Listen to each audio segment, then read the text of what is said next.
सतीश कौल की जीवनी। 8 सितंबर 1946 को श्रीनगर, कश्मीर में जन्मे सतीश कौल एक प्रशंसित भारतीय अभिनेता थे, जिन्होंने पंजाबी और हिंदी सिनेमा दोनों पर अपनी अमिट छाप छोड़ी। उषा रानी कौल और मोहन लाल आइमा के घर जन्मे, वे कला में गहरी जड़ें रखने वाले परिवार से थे। उनके पिता एक प्रसिद्ध संगीतकार और टेलीविजन निर्देशक थे, जिन्होंने कश्मीरी संगीत और संस्कृति को बढ़ावा दिया। उनके चाचा ओंकार नाथ आइमा भी एक अभिनेता थे, जबकि उनकी बहन सुषमा कौल बाद में मुंबई में कास्टिंग डायरेक्टर बन गईं। सतीश कौल की फिल्म इंडस्ट्री में यात्रा पुणे में भारतीय फिल्म और टेलीविजन संस्थान से अपनी शिक्षा पूरी करने के बाद शुरू हुई। उन्हें सफलता 1973 में मिली, जब उन्हें प्रेम पर्वत में रेहाना सुल्तान के साथ रोमांटिक लीड के रूप में कास्ट किया गया, जहां उन्होंने एक वन रेंजर की एक बोल्ड भूमिका निभाई। 1970 के दशक के दौरान उन्होंने मेरे सरताज 1975 और हरफन मौला 1976 सहित कई हिंदी फिल्मों में काम किया। इस दौरान कथित तौर पर उनका नाम अभिनेत्री हेलेन के साथ जोड़ा गया। हालांकि मुख्यधारा की कहानियों में इस रिश्ते पर ज्यादा चर्चा नहीं हुई। जब उन्होंने निम्मी सिंह से शादी की, तो उनके निजी जीवन में एक नया मोड़ आया, लेकिन यह शादी ज्यादा दिन नहीं टिकी। 1 साल के भीतर निम्मी अपने बेटे ऋषभ के साथ संयुक्त राज्य अमेरिका चली गईं, जिससे कौल को तत्काल परिवार का समर्थन नहीं मिला। इस व्यक्तिगत झटके के बावजूद कौल का करियर तब चमक उठा जब उन्होंने 1970 के दशक के अंत में पंजाबी सिनेमा में कदम रखा, जहां उन्हें अपनी असली पहचान मिली।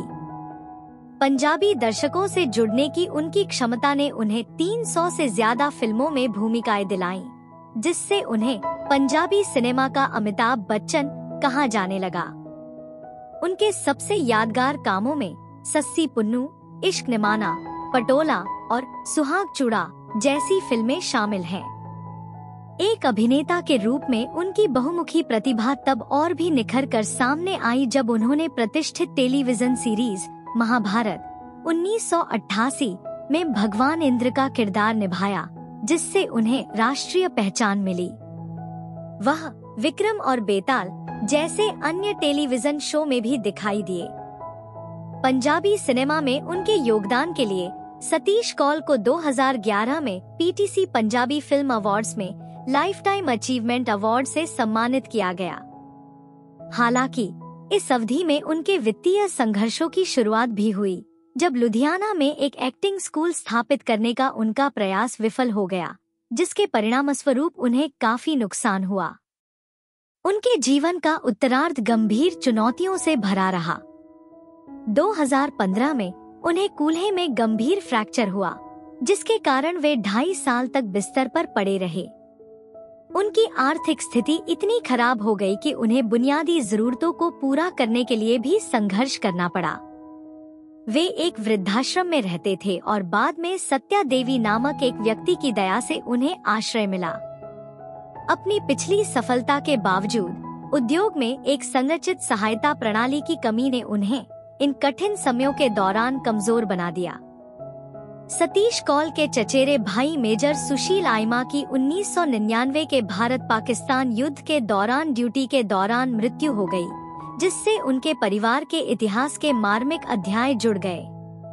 उनकी अपनी कहानी तब समाप्त हो गई जब उन्हें कोविड-19 संक्रमण हुआ और 10 अप्रैल 2021 को 74 वर्ष की आयु में उनका निधन हो गया। उनकी मृत्यु ने उनकी पहले की प्रसिद्धि और उनके अंतिम वर्षों में उनके द्वारा सामना की गई वित्तीय कठिनाइयों के बीच के अंतर को उजागर किया। सतीश कौल की जीवन कहानी कलात्मक उत्कृष्टता के प्रमाण के साथ साथ मनोरंजन उद्योग की अप्रत्याशित प्रकृति की एक गंभीर याद दिलाती है। चुनौतियों का सामना करने के बावजूद भारतीय सिनेमा, विशेष रूप से पंजाबी फिल्मों में उनका योगदान उद्योग के इतिहास का एक महत्वपूर्ण हिस्सा बना हुआ है।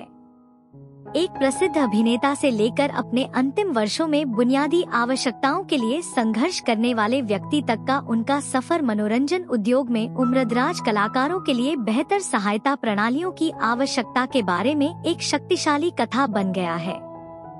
सतीश कौल की विरासत उनकी 300 से ज्यादा फिल्मों की फिल्मोग्राफी से कहीं आगे तक फैली हुई है। हिंदी सिनेमा में एक युवा अभिनेता से पंजाबी सिनेमा में सबसे प्रभावशाली शख्सियतों में से एक बनने तक का उनका सफर उनकी असाधारण प्रतिभा और अनुकूलनशीलता को दर्शाता है। अपने बहुमुखी अभिनय कौशल के लिए जाने जाने वाले वे रोमांटिक लीड, चरित्र भूमिकाओं और पौराणिक चित्रणों के बीच सहजता से बदलाव कर सकते थे, जैसा कि महाभारत में भगवान इंद्र के रूप में उनके यादगार प्रदर्शन से पता चलता है। हालांकि उनकी जीवन कहानी मनोरंजन उद्योग में प्रसिद्धि और भाग्य की अस्थिर प्रकृति के बारे में एक महत्वपूर्ण चेतावनी के रूप में भी काम करती है।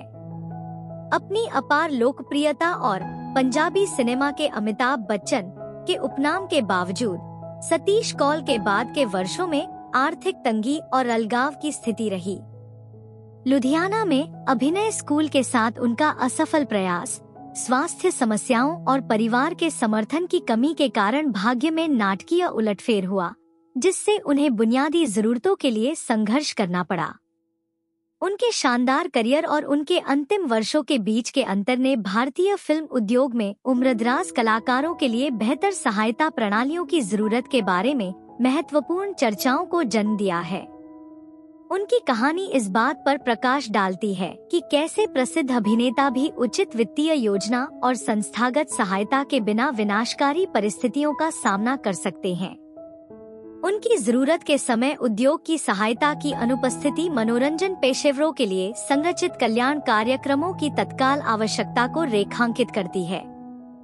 फिर भी सतीश कौल का कलात्मक योगदान भारतीय सिनेमा के लिए अमूल्य है, खासकर पंजाबी फिल्मों के सुनहरे युग को आकार देने में। 2011 के पीटीसी पंजाबी फिल्म अवार्ड्स में उनका लाइफ टाइम अचीवमेंट अवार्ड क्षेत्रीय सिनेमा पर उनके महत्वपूर्ण प्रभाव का प्रमाण है।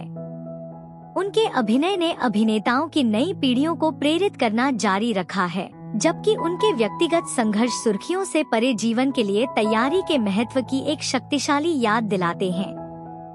सतीश कौल की कहानी उनकी प्रसिद्धि से लेकर कोविड-19 महामारी के दौरान उनके दुखद अंत तक कला को समर्पित जीवन की शानदार संभावनाओं और कठोर वास्तविकताओं दोनों को दर्शाती है। उनकी विरासत न केवल उनके काम के माध्यम से बल्कि कलाकारों के कल्याण और मनोरंजन उद्योग की अपने दिग्गजों के प्रति जिम्मेदारियों के बारे में उनकी जीवन कहानी द्वारा शुरू की गई महत्वपूर्ण बातचीत के माध्यम से भी जीवित है।